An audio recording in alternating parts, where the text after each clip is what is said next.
Another way that institutions, as symbolized by vampires, like to exercise power is to keep track of everything, account for everything. This is an ability of vampires that has not been mentioned very much in popular culture in recent years, and I heard about it for the first time on an episode of The X-Files, where Mulder says that vampires are known from all over the world, and one common characteristic from many of these different cultures is that they're obsessive-compulsive.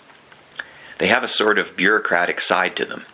So if you're running from a vampire, one way to get away is to throw out a large number of identical small objects, and the vampire will see the mess and will have to stop and pick it up, counting all the various pieces as it goes.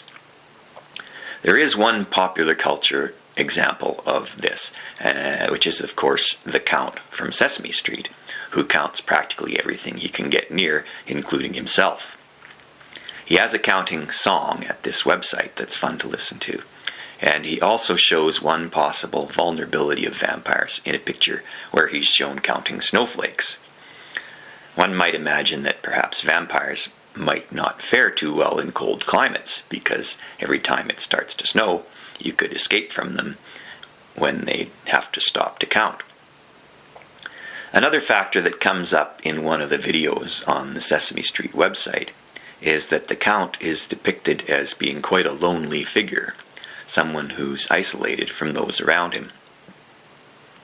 When a mailman arrives at the Count's castle to deliver several bags of letters, the mailman comments that the Count must have a lot of friends, and the Count says, "No, this isn't true. I just mailed all of these letters to myself so that I could count them." And this image of isolation, in which people are surrounded by what they would seem to need the most, and yet aren't nourished by it, is something that comes up again and again in images of vampirism and the Holy Grail.